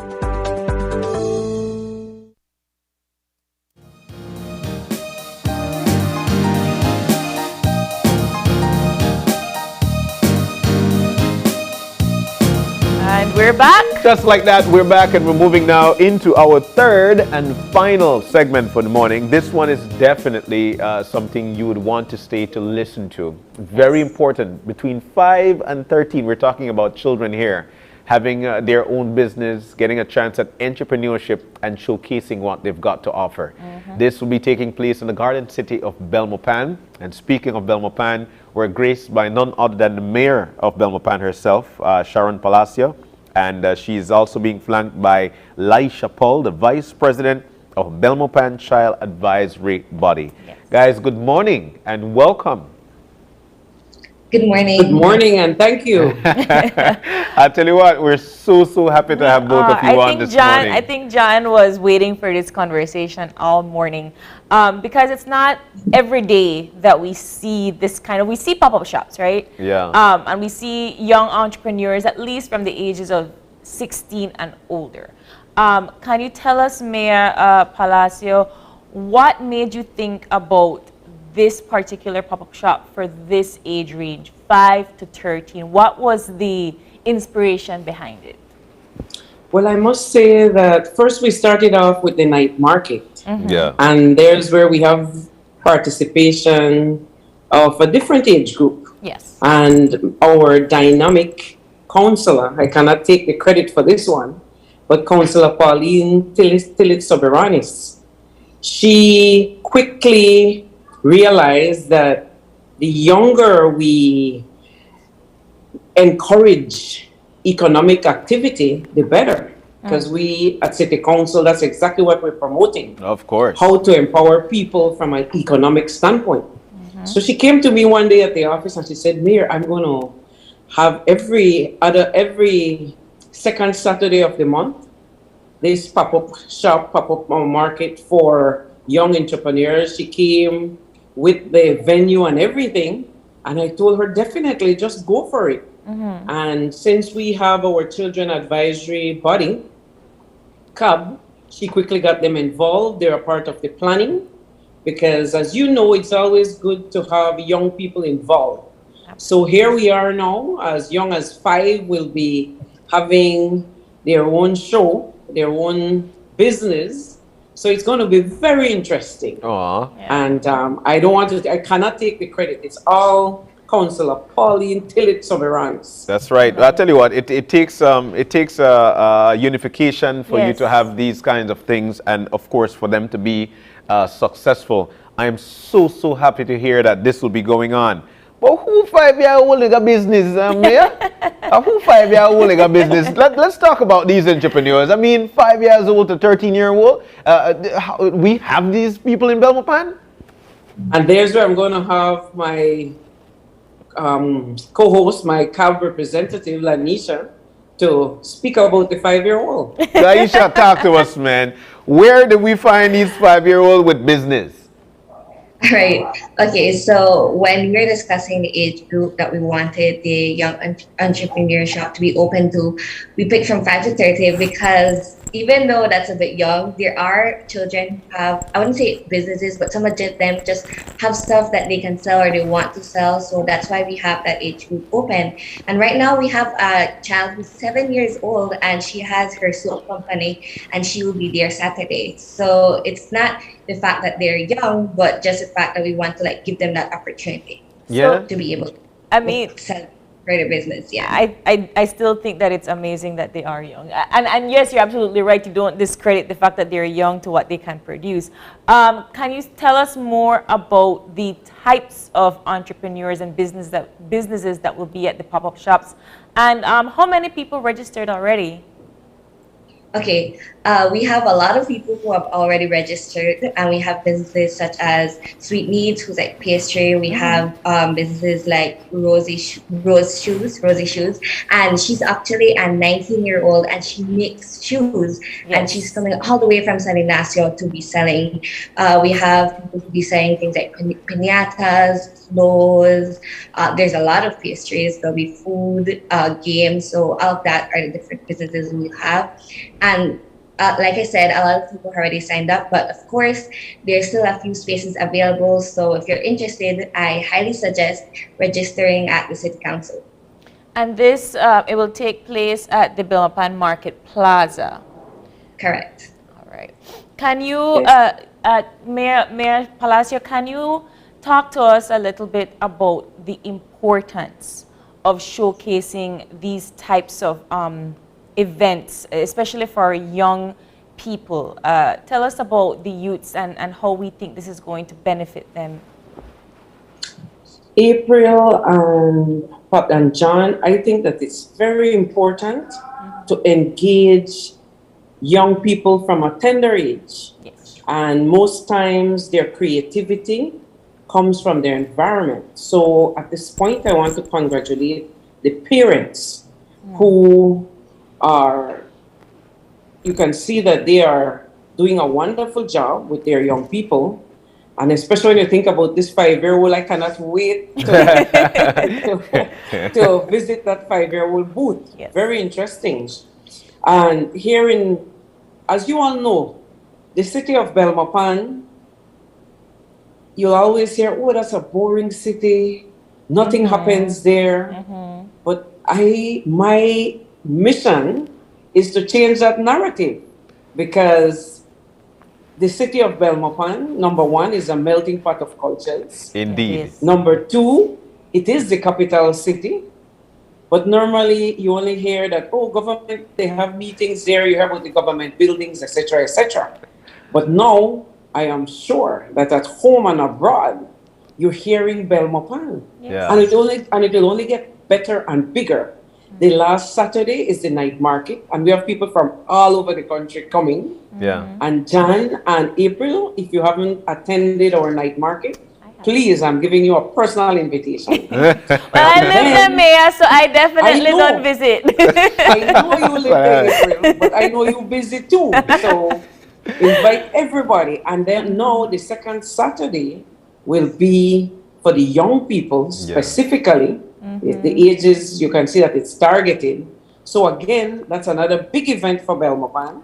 Yeah. And I keep on saying that Belmopan is the hub of this entire country. Yeah. And when it comes to tourism, you all will remember me on this one. Belmopan will take the lead. So it's a trajectory that we are putting together. I must congratulate Councillor Soberani Stillet, congratulate Nikki Agustin. I'm sure you've heard about the tag workshop coming up on the 23rd. That's going to be huge, and that's going to be annually. I'm sure you've heard about the She for She Summit. Yes. That's going to be annually as well. And we have the biggest conference of the year happening for mayors across the world, and that is August 3rd to the 6th. So you can see that there's a conscious effort to change the narrative. Yeah. And this pop-up shop coming up this weekend, this Saturday, it's going to be huge. These persons coming from outside Belmopan, we are very kind. We will have, if I'm not speaking ahead of my time, we'll have booth available. We'll have tents available for the persons coming from outside. I'm sure Lanisha will be able to speak about the fee. And then the ones in Belmopan, well, they're already catered. They're already taking care of their own. Yeah. But the persons coming, we are very kind and we make things accessible and available. And Well, Lanisha will speak about what's the price. Mia, before we get to Laisha, tell you what, I've never seen someone with so much pride. You know, when you talk about something and you shake that head, you know that you're very prideful. So we're so glad that this is actually going to be happening in the Garden City. But Laisha, let's talk about the fees and how can one get a booth there, because this is definitely going to be a sure hit for Belmopan. Yes, okay. Now, to register for a booth, you can register at the City Council here in Belmopan, or you can register online. And there is a small fee of $30 for a stall because, as CAB, we want to have that so we can use it for future events. Yes. But yes, like Mayor said, we are getting tents for those who are coming from outside Belmopan. And Laisha, what are your thoughts on this? I think this is definitely something that should happen throughout the country, because it's very important to engage young people in trying to become business owners. How do you feel about it? Yes, I agree, because like the mayor said, we have the night market, and what's amazing, there isn't much opportunity for youth to be able to showcase their business. So that was the idea behind this event, behind the pop shop, to be able to give that opportunity to the youth here in Mopan. But obviously it's something that would be amazing if we could have throughout Belize. Are we getting more people outside of Belmopan participating in this pop-up shop? Yes, we do have a few people who are coming from outside Belmopan. We have from San Ignacio, like I said, from Orange Rock. We have entertainment who's coming all the way from PG. So we do have people coming from all over the country that will be here on Saturday. Oh, people from PG one today. I just, I like hearing that. But speak to us more about maybe some activities that we can find. I know that it's an entrepreneurship pop-up shop, and I know that it's people showcasing their talents and their products. But apart from the entertainment when it comes from PG, can we expect any other activities and entertainment throughout the day? Okay, yes. So obviously the main focus would be the businesses there. But like I said, we also have entertainment, like we'll have bouncy castles, we have music. So Prince Gentle from PG, I think I've said that, but yeah. We have for like the kids, we'll have like the bull riding. So all of that will be here to like provide more entertainment apart from the business. Yeah. So it's going to be from 9. Sure, ma'am. I want to add a little bit. I know that there'll be a little corner with someone telling stories. It's always good for the elderly to connect with the younger people. So there'll be storytelling out there, a little booth. Yeah. With a woman and with I don't remember exactly who, but there'll be storytelling out there. Yeah. There'll be many games. So there's a lot coming together. There'll be these young people, of course, showcasing their businesses, but there'll be activities. Yeah. And it's going to be a fun day.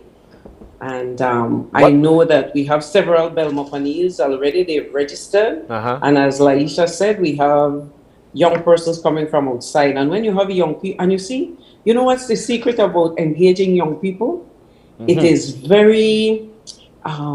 it's a way to also bring out the adults. Yes. Because young people won't move alone, they're going to move with their families. Yeah, of course. So we'll have several families out there, and families coming together is important, because if you realize it, we're living a very fast life.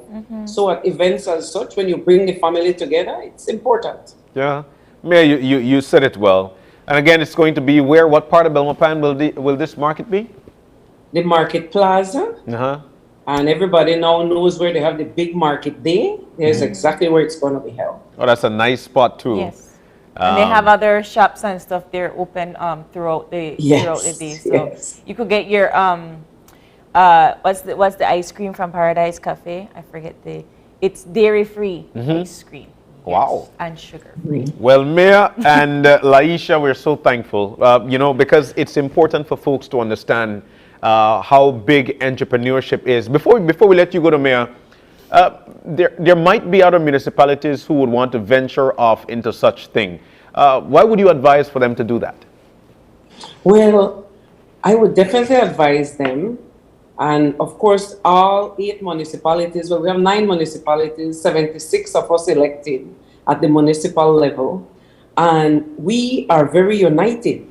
So we have what you call the Mayor's Association meetings, and whatever we're doing, we discuss. And if you're really studying what's happening, right now almost each district having their own night market. And in each district there should be a child advisory body. And again, they will be able to copy the same model. So soon we'll have all 9 of us working in harmony and bringing together these activities and events together. But what I like specifically about today, though, with you, Jan, and you, April, is that I know both of you.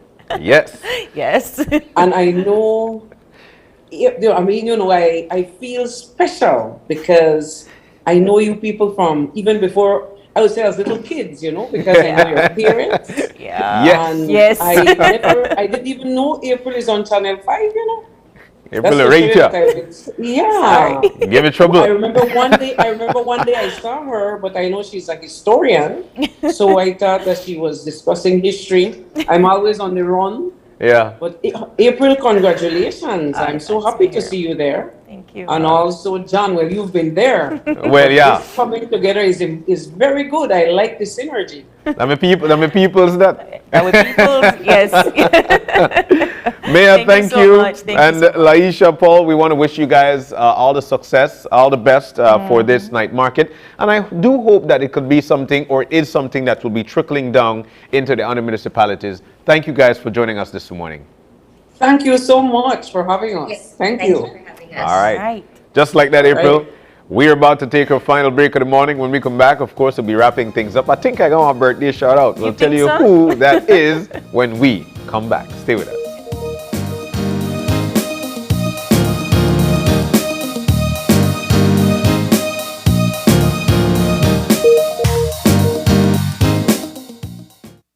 It's almost lunchtime and Alice is getting hungry and forgot to bring cash. She remembers that eCash now has a geolocation feature in which she can easily view the eCash merchants near her, especially restaurants. Her co-workers also ask her to order food for them. Chicken chow mein, please, and a Coke. The merchant sends her the payment link, she taps confirm, and within a few minutes, her food is delivered.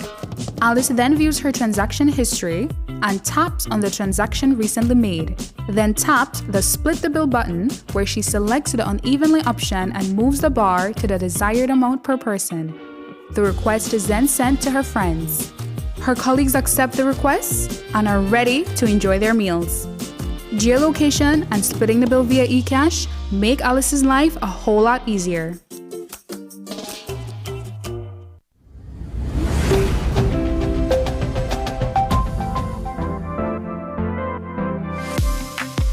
I'm always on the go, and the country is my home. So when I want to get away from it all, I immerse myself with my favorite movies, all from the new Smart Stream app. It's easy to use this service. Purchase your movies from the app and use your mobile data, Smart Stream data packages, or smart broadband to stream and enjoy. Be like me and stream on the go with Smart Stream.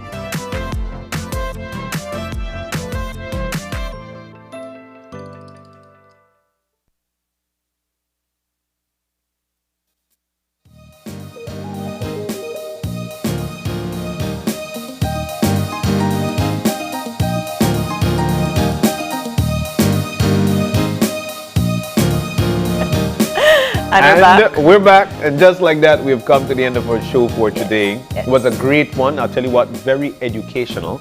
We kicked things off with none other than the Minister of Home Affairs and New Growth Industries, none other than Karim Musa, discussing a lot of things that we feel are very important to be discussed. And, you know, the criminal front and what happens with criminal activities within this country and how it's actually putting a black eye on the entire country.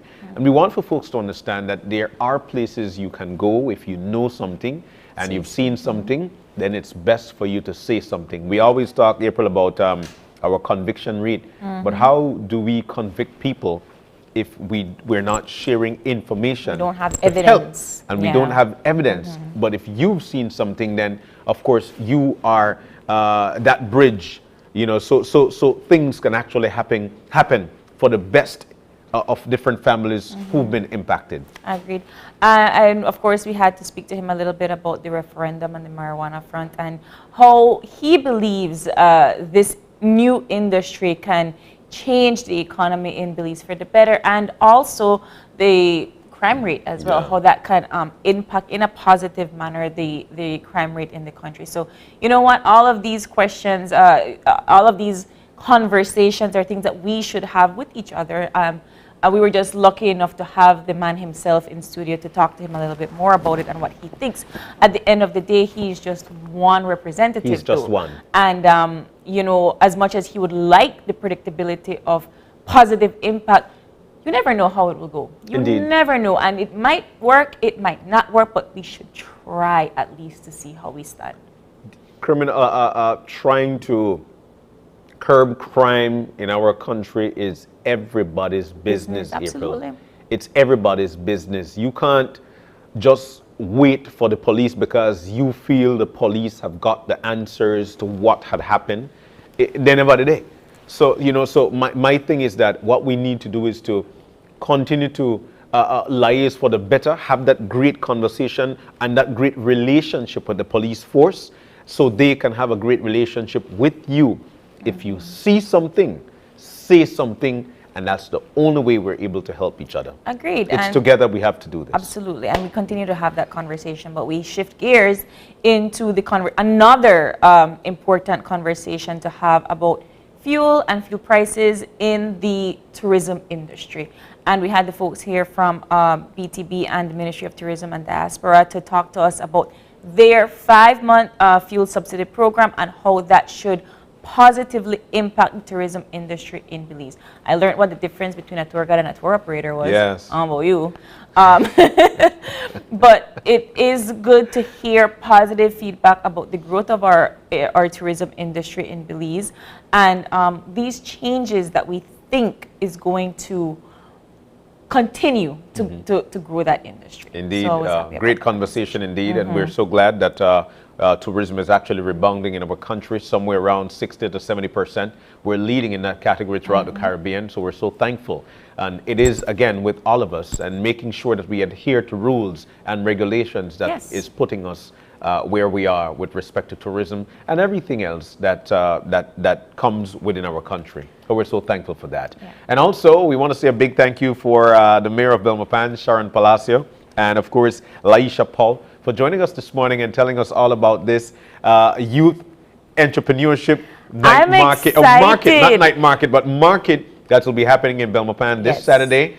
These children are from 5 years old to 12 years old. I think they'll be a little bit older as well. I mean, they have others. I saw on the flyer that there are others, but I think we wanted to highlight that they have 5-year-olds that are venturing off, making a product and seeing if you would want to buy it up to 13 years old. Yeah. You know, I 100% am behind this. I can't wait. I going. I don't know about you, but I going. And it's something inspiring. We always talk about make we do something for young people, make we try.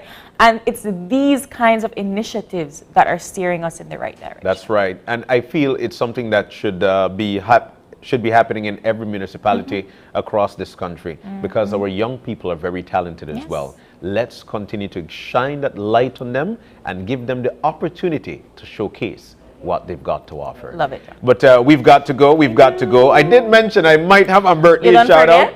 No, I don't forget because if I could find out, I'd like to see. There's this, this good gentleman there at my other workplace, and his name is Joshua Mackenzie. Look, I tell you, man, Joshua will get a fun and share when he go to heaven. That's a cool guy. Yeah, because I heard it run out. Oh. So, Joshua is a cool guy. When I tell you he's cool, man, he is so cool. He need to compete with a refrigerator. He's that cool. You might can't see him, but that's what he, that's Josh right there. This is because John never sent a picture to Brianna. This is Josh right here. Man, Joshua, happy birthday to you, my brother, from your SKZ family as well. And of course, from the entire B&B family, wishing you a happy, happy birthday, my brother. All the best to you. All right? All right. Any other birthday greeting? If you've got any birthday greeting you'd like to share with us, you can always drop us that line on our email at oye@channel5belize.com. It's right down there. If you've got a birthday shout out, send us the picture, send us the birthday shout out, and we want to big them up for you. All right. Then in return, hopefully we get kicked. I just say. We want cake. And of course, you can always drop us a line on our socials and watch us on our live stream at Open Your Eyes BC on Facebook and OYE Belize on Instagram. All right, you can join us again tomorrow when you open your eyes. When you start your morning, right? And as per usual, keep your eyes, your mind, and your hearts. We'll see you soon. Make sure that you enjoy your day. Keep positive. And remember, you do not need to retaliate. Not retaliating is actually the biggest retaliation. How you see, huh? Oh, we're going to see you again. Make sure that you enjoy your day, please. Stay safe. Bye.